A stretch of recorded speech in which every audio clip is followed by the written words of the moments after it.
Hey, yo, you're from the Neighborhood Quarter Guy here, and next time I want to do a live stream, I'm probably going to use something other than YouTube because, yeah, the stream last week lagged like all hell. I'm not going to lie, that was rough. But, hey, we live and learn. Anyway, Smash Brothers Direct.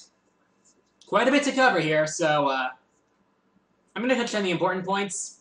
First off, release windows. I was kind of surprised that we had two different release windows for the different versions. Specifically with the 3DS version coming in this summer and the Wii U version coming in winter. But here's my angle. The way I see it, the 3DS takes less processing power to generate the graphics it does. HD graphics take a lot of effort to make look good. Also, they're probably going to take the extra time to cram a lot of more stuff into the Wii U version. And I'm guessing they're saving it for the winter, for the holiday rush. Because, let's face it, that's when a lot of sales happen.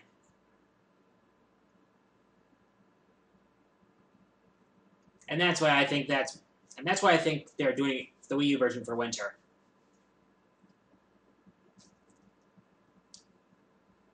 Next up, character switching, cutting it out. I have to admit, it's kind of disappointing for that, but at least Sheik and Zero Suit Samus are still in the game. Speaking of Zero Suit Samus, I have seen a lot of complaints on the net about Zero Suit Samus' new design. Really? You're flipping out over heels? Don't you think that's a little petty, if you ask me? I mean, really. It's just a character design. It's not like they made her cell shaded or anything. Also, we see some new details about the characters we already know about. Yoshi's return confirmed, but we pretty much already knew that. We saw some awesome new moves. Also, Mega Man's Final Smash. Oh my god. That is the most hypest thing I have seen in quite some time.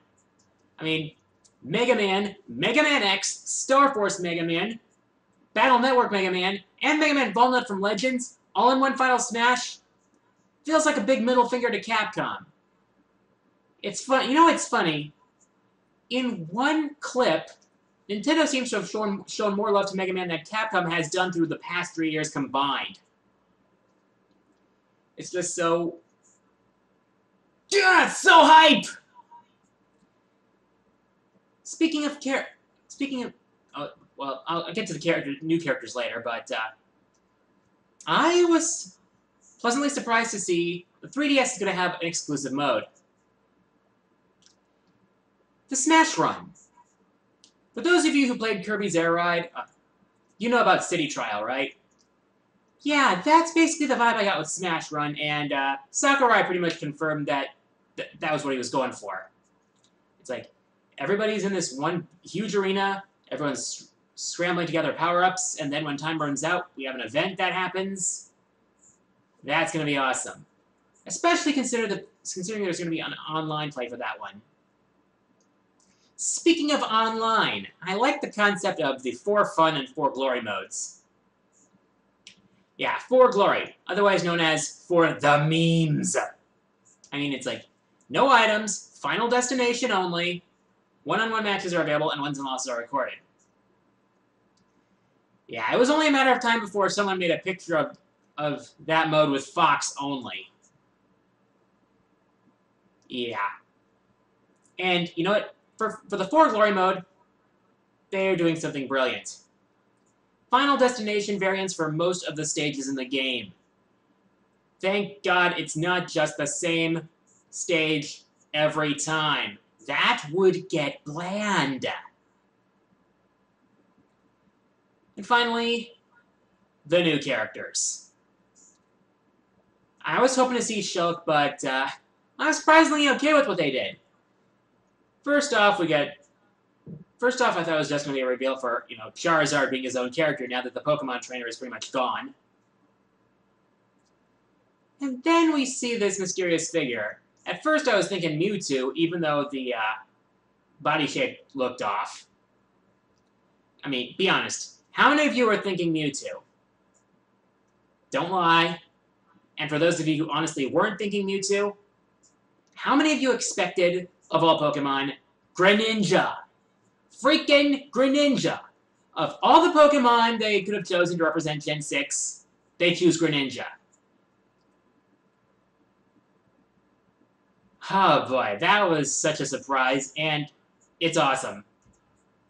He looks like the Fragile Speedster type.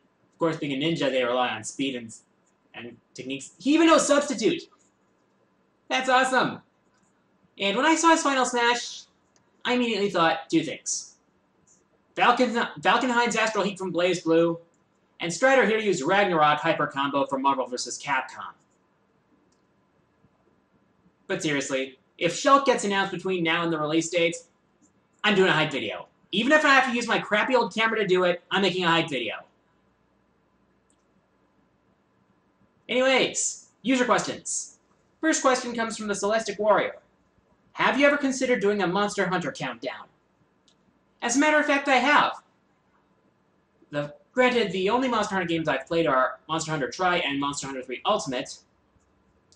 But at one point I considered, doing a list of every boss monster in Ultimate. I mean, in Monster Hunter Tri. But that was scrapped in favor of others. But at one point I really would like to do a list of my favorite Monster Hunter 3 Ultimate monsters. Because there are some ones I would really love to talk about. I mean, I've grown to love Monster Hunter thanks to Tri and Ultimate. And I would really love to do a countdown of those. Next question comes from thatrustygamer. Have you seen the Hyper Dragon Ball Z demo trailer? Yeah, I kind of saw it. And to be honest, I could tell right away that it was a Mugen. Yeah, for those of you who don't know, Mugen is this open source fighting game engine that people use to create their own custom fighting games. Yeah. The fact that this was a Mugen-made game was pretty obvious, but it still looks pretty darn good. I usually don't dabble with Mugen at all, but I gotta admit, that looks pretty good. Looks like they really put some effort into that one. Next question comes from Jonathan Kimmel. What is your favorite Pokemon type? Dark type, hands down. I mean, when it was released in Gen 2, I was thankful that it addressed one of the biggest balancing problems with the first generation. Mainly how overpowered the Psychic-type Pokemon were. I mean, in Gen 1, if you had a Mewtwo or an Alakazam on your team, you were pretty much golden. Not the case with Gen 2. And since then, and some of the best Pokemon ever are Dark types. Houndoom, Hydreigon, Darkrai, Yveltal. Yeah, also I'm a big fan of the whole Dark is not evil trope. I mean, Ragna, the Blood Edge, is my mascot for crying out loud.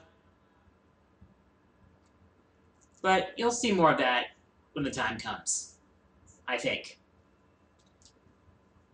Knuckles Silver 7 asks, what is your favorite TF2 class? Yeah, I happen to have the most fun playing as the Medic. I mean, it's he's fun to play as, he's useful to the team, he can keep your team alive, and in Man vs. Machine, oh God, Man vs. Machine, he's just magnificent! I mean, he can revive your teammates, and create a barrier that blocks enemy fire. That's friggin' amazing! Probably my second favorite would be either the Soldier or the Scout. The Soldier because he was the easiest to pick up, and I kind of found it funny how they pretty much exaggerated the whole American arrogance stereotype. Yeah, that's a problem that some Americans need to fix. It would probably help our image if we did that.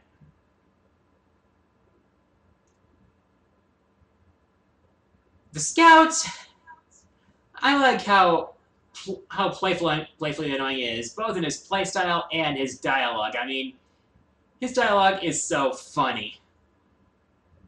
It's like the whole Boston accent and the whole all the quotes. Man, that is just hilarious. And final question comes from Randezel27, who asks, "Have the aardvarks found you yet?" Shh! Don't give me away to them!